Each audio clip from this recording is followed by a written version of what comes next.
time? Yeah, whenever you're ready. All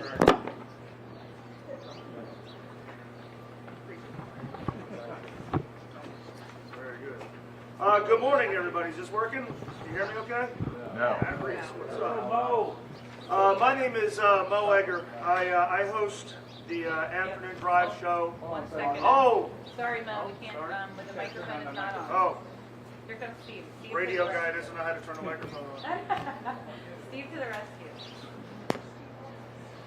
Say something. Yeah. Something. Yeah, that's it. Thanks, Steve. All right, let's try that again. Like we Turn the power off. All right, very good. Good morning, everybody. My name is Media. I do the afternoon drive show on ESPN 1530, also heard on the home of the Reds, 700 WLW. This is awesome for me personally to do this today. First of all, as a Reds fan, I think we're all excited about what the team can accomplish this season. It goes without saying we all can't wait for opening day. We're all holding out for great weather on opening day. And of course, you can't have opening day without the Findlay Market opening day parade. I am here, quite frankly, because of someone who is not here. The legendary Jim Scott is synonymous with this parade. And I've watched him stand here at this podium talking about this parade, and more than anything else, I wish he was here performing those duties this year. But as you guys know, we lost Jim last summer after a battle with ALS. Jim Scott, for my money, is the greatest radio personality in this city's history. He was a colleague of mine, was a mentor of mine, and most importantly, he was my friend. I could tell you this, and I think anybody who spent any amount of time with Jim would tell you the same, that no one, and I mean no one, loved opening day more than Jim Scott. And no one loved the Findlay Market opening day parade more than Jim Scott. I think he either walked in it or rode in it every year, starting in 1968 when he moved to Cincinnati. And it was so cool that despite what he was dealing with, he got to be a part of this event last year, the Findlay Market opening day parade. By then, he had lost his ability to walk, but he did not lose his ability to smile. He did not lose his ability to laugh and connect with people. And it was really important to him and those of us who knew Jim and loved him so much that he got to be a part of easily his favorite Cincinnati event. So I know it's hard for all of us to imagine this year's parade without Jim, but I know it's going to take place this year in his honor, and I know he's going to be watching. The 106th Findlay Market Opening Day Parade will begin on Thursday, March 27th at noon. Today you're going to hear from our city manager, you're going to hear from the Findlay Market Opening Day Parade chairman, and you will hear, of course, from the Cincinnati Reds. Right now I'd like to introduce our city manager, Cheryl Long.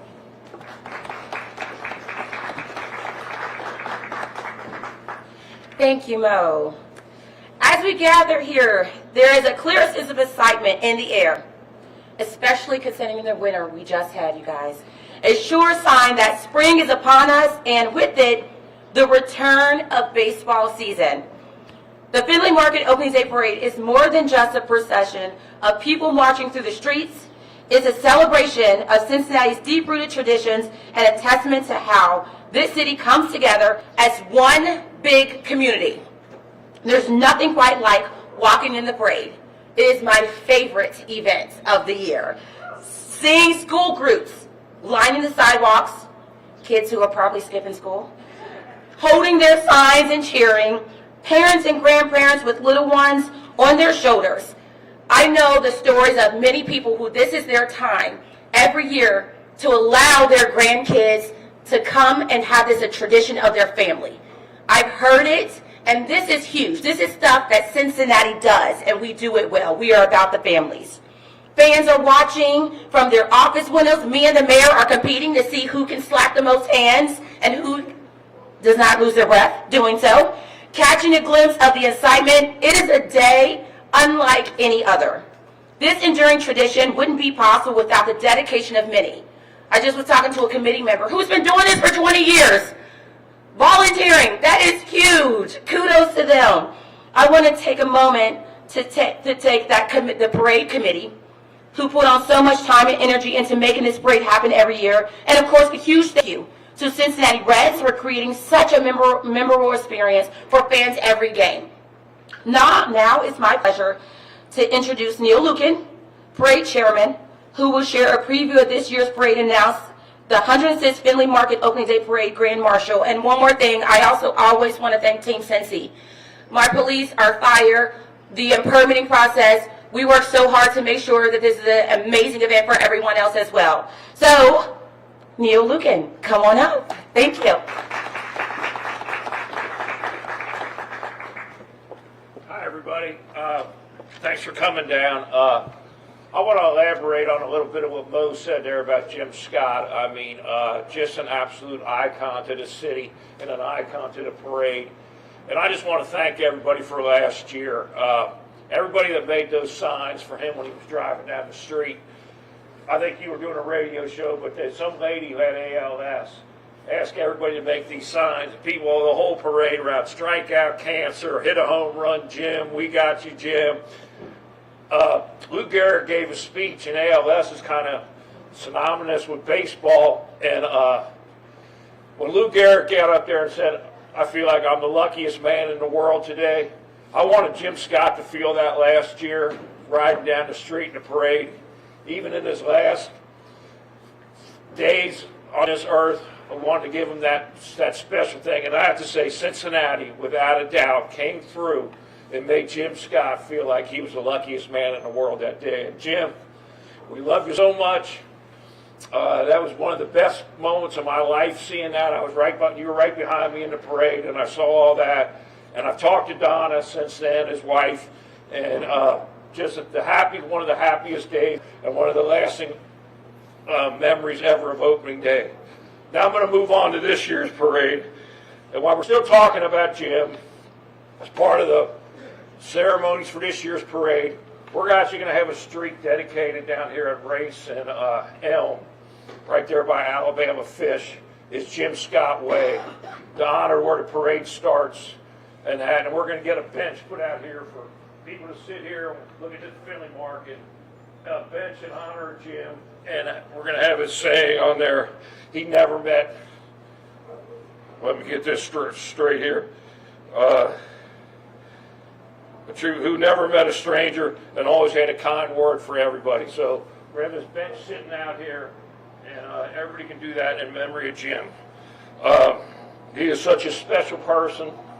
Like Mo said, if you ever met him once, he was a friend of yours forever.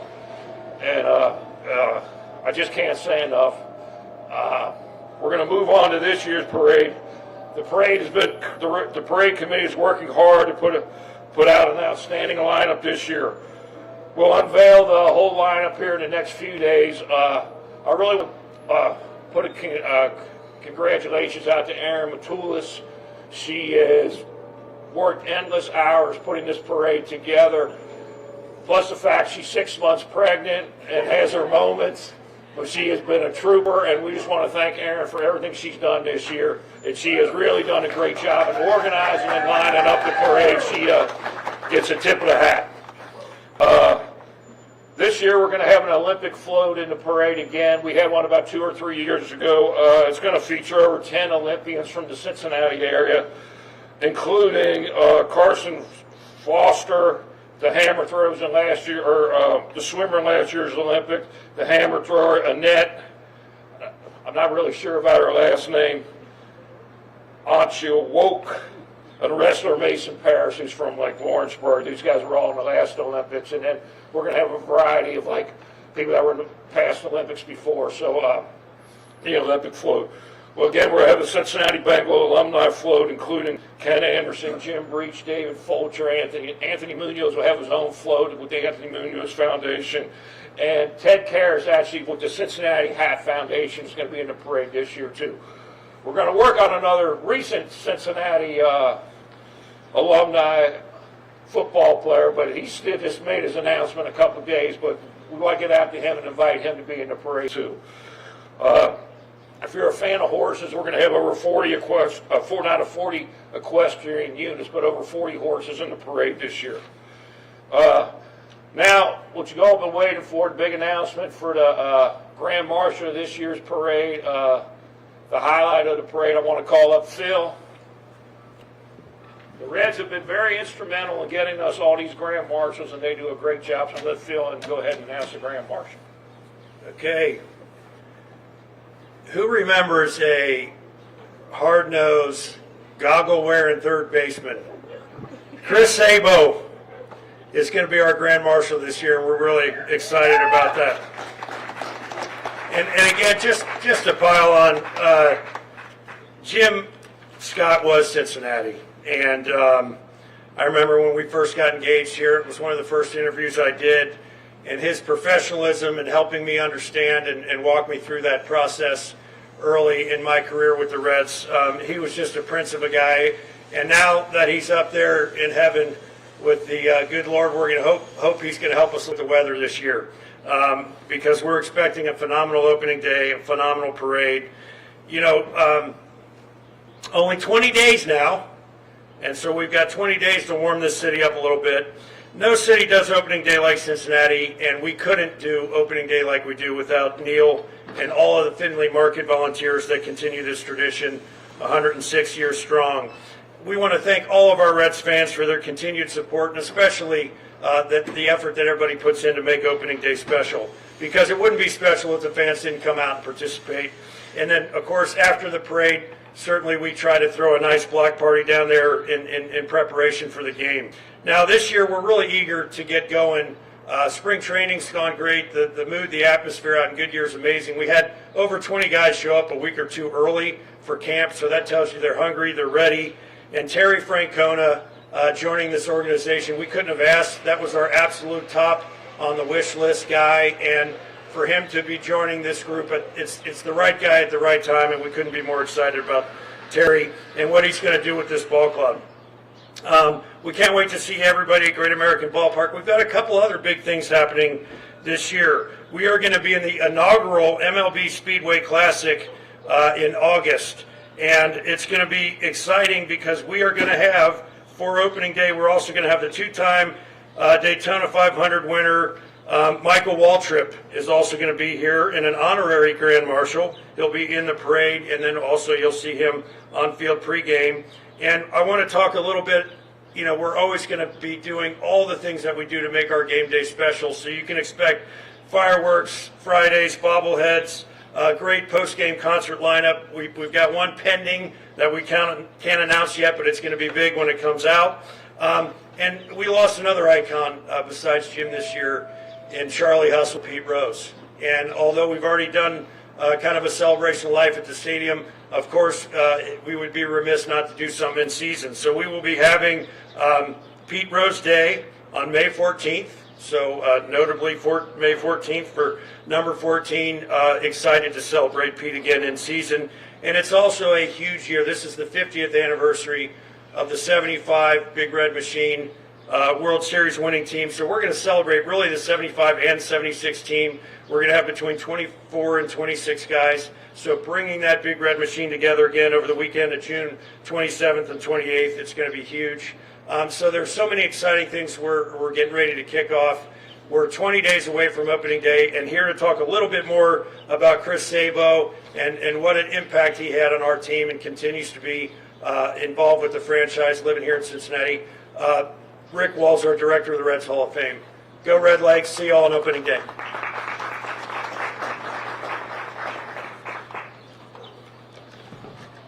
I got to call Chris and tell him he was going to be the Grand Marshal. He was really excited, and I think he would want me to talk about not just him, because he's a pretty humble guy, but about his team a little bit. Because when you look back in Reds history and you think about teams that connect with the community and the fans in a special way, it's kind of like what's happening now with the current club and how the enthusiasm around the Reds and the new manager and the blossoming talent that we have is really generating a ton of excitement. But in 1990, the Reds captured the hearts of fans everywhere when the Lou Piniella-led Reds went wire to wire in the regular season, persevered in a hard-fought divisional series against the Pirates and then upset the heavily favored Oakland A's in the 4-game sweep of that World Series. That team was led by some household names that you know. National Baseball Hall of Famer Barry Larkin, Reds Hall of Famers Eric Davis, Tom Browning, other superstars like Paul O'Neill, Hatcher, Braggs, Winningham, Benzinger, Morris, Mailer, and Armstrong, and of course the Nasty Boys. It's a great example of a team that wasn't expected to do a lot, but pulled it all together to win the championship in what Marty Brennaman called the improbable. So in that list of names, I left off one purposely, right?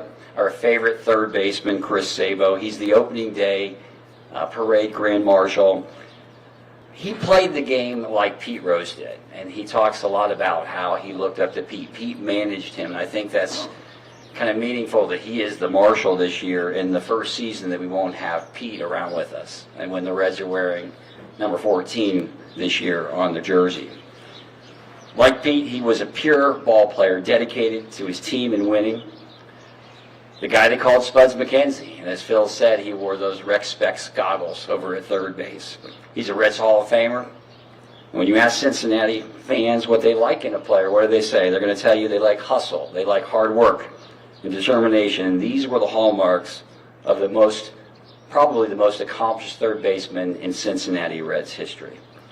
So throughout the game and the years, everything has changed, of course, in baseball, but the one constant is the fans and is the connection of that team and our players to the city. So Sabo broke onto the scene in 1988, earning an All-Star Game appearance and also Rookie of the Year honors. During that 1990 championship season, he led the club in home runs, doubles, and runs scored. He was never one to seek the limelight. He let his performance speak for themselves. In the World Series that year, this is pretty amazing. A .563 batting average was the second highest on the team. Included a two home run, 3 RBI performance in Game 3 of the World Series when won 8-3. He's a great defensive third baseman. He twice led the National League in fielding percentage and finished second in the league once. And in 2010, he became the third baseman inducted into the Reds Hall of Fame, joining others, Heine Groh and Bill Wirt. We always say that once a Red, you're always a Red. And Sabo is a great example of that. He makes regular appearances at Reds Fest, on our caravan, at the Hall of Fame, and many other activities around the city. He's a great ambassador to the club. He's a great ambassador for baseball and for this city. It's exciting and fitting that he's going to be the Grand Marshal this year. So without, thinking about it, and this is something when I talked to Chris, and the Pete thing is not just a small thing for him. That is such a connection for him, and it seems like things come together for a reason. And without Pete here, having Chris here, Pete also played a little third base, but Chris is the way the fans kind of were drawn to him, and just because it wasn't about him, and he was about team and about winning. And that's really what baseball is all about, is bringing together. And baseball has always been that bonding influence, bringing this city together. And this city celebrates opening day like no other city. And it's proud to be where I stand at the Reds Hall of Fame, where we are celebrating what baseball and the city are all about. And I know that you guys all here join me in that, and Chris Sabo is going to do that as well on opening day. Thank you.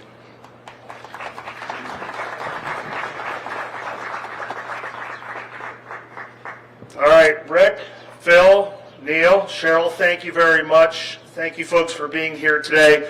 The 2025 Findlay Market Opening Day Parade will kick off at noon on Thursday, March the 27th, and will of course precede the Reds and Giants opening day in Cincinnati with first pitch at 4:10 at Great American Ballpark. Thank you so much for coming, and go Reds!